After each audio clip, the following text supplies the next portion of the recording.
tengah-tengah kita, lebih utama dari segala sesuatu. Bersyafaat bagi semua orang. Pertama-tama aku menasihatkan, naikkanlah permohonan, doa syafaat dan ucapan syukur untuk semua orang. 1 Timotius 2 ayat 2. Sahabat Iktus yang dikasihi Tuhan, Yesaya 53 ayat 12 menggunakan kata bersyafaat, berdoa untuk pemberontak-pemberontak, yakni sebuah peperangan rohani atau perlawanan terhadap kuasa lain yang menghalangi kita memenuhi tujuan Tuhan. Pengertian lain dalam Perjanjian Baru adalah bertemu atas nama atau demi seseorang, yang berarti menjangkau dan berbuat semaksimal mungkin untuk kepentingan orang lain. Jadi, bersyafaat adalah sebuah peperangan rohani yang membutuhkan kekuatan ekstra untuk melakukannya. Doa syafaat merupakan bagian dari strategi penjangkauan. Gereja di Efesus menghadapi berbagai tantangan, baik tantangan dari luar berupa pengajaran sesat, pasal 1 ayat 3-11, dan dari dalam berupa penyakit bersilat kata dan cinta uang, pasal 6 ayat 2b-10. Hal ini menjadi alasan bagi Rasul Paulus memberikan nasihat agar jemaat menaikkan permohonan, doa syafaat, dan ucapan syukur. Cara untuk menghadapi tantangan baik dari dalam maupun dari luar jemaat adalah gereja harus bersyafaat. Perenungan ini membawa kita mengerti lebih dalam mengenai syafaat. 1. Apa sasaran bersyafaat? Ayat 1-4. Berdoa bagi semua orang dan bagi mereka yang memegang kuasa pemerintah adalah sasaran yang baik dan yang berkenan kepada Allah, Juru Selamat kita. Ayat 3. Alasan berdoa bagi semua orang adalah karena Allah menghendaki supaya semua orang diselamatkan. Ayat 4. Bersyafaat adalah berdoa demi keselamatan orang yang belum mengenal Yesus sebagai Tuhan dan Juru Selamat. Dalam konteks ini, raja-raja adalah orang yang tidak mengenal Tuhan dan menjadi musuh kekristenan atau penganiaya jemaat. Lalu mengapa bersyafaat untuk mereka? Karena mereka adalah orang-orang yang dipercaya untuk menjalankan pemerintah. Tidak boleh bersekongkol untuk melawan pemerintah, tetapi mendoakannya untuk kehidupan bersama yang tenang dan tentram, dengan tetap menjaga kehidupan saleh dan penuh hormat. 2. Siapa yang bersyafaat? Ayat 5-ayat 7. Kristus digambarkan dalam Perjanjian Baru sebagai pendoa syafaat utama. Dan karena itu setiap pribadi dapat bersyafaat dengan mendasarkan doanya di dalam nama Yesus, Sang Pengantara. Yesus menjembatani jurang pemisah antara kita dan Allah dengan kematiannya di kayu salib, ditandai dengan tirai bait Allah yang terbelah sebagai titik awal terbukanya relasi secara langsung antara Allah dan manusia. Karena perantaraan Yesus, kita sekarang dapat menaikkan syafaat. Bersyafaat bukan tentang karunia, tetapi mengenai tanggung jawab orang percaya.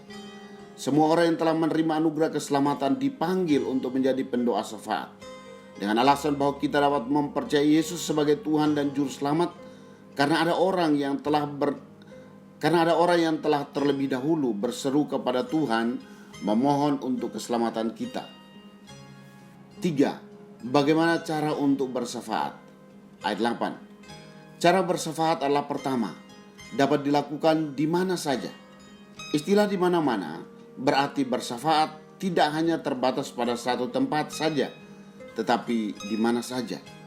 Tidak ada tempat yang salah untuk berdoa, atau tidak ada satu tempat yang lebih berkenan kepada Allah dibanding dengan tempat lain.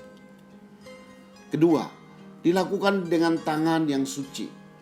Allah berkenan kepada tangan yang suci atau tangan yang bersih dari kecemaran dosa. Dalam arti seorang pendoa syafaat terlebih dahulu datang kepada Tuhan memohon penyucian agar layak melayani melalui doa. Ketiga, dilakukan dalam kasih.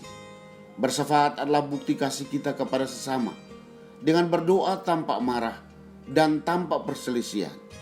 Berdoa dengan belas kasihan demi keselamatan jiwanya.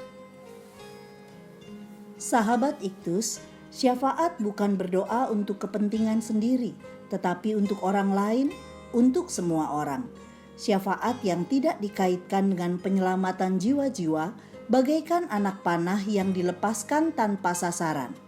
Bersyafaat adalah pekerjaan persiapan, sebuah bajak yang menghancurkan tanah untuk ditabur dan akhirnya dipanen. Semua orang telah berbuat dosa dan memiliki hati yang keras. Karena itu, perlu bersyafaat agar hati mereka yang keras dilembutkan untuk menerima Injil dan meresponi berita keselamatan yang telah disampaikan. Bersyafaat bukan hanya tanggung jawab beberapa orang sebagai pendoa, tetapi saya yang telah diselamatkan.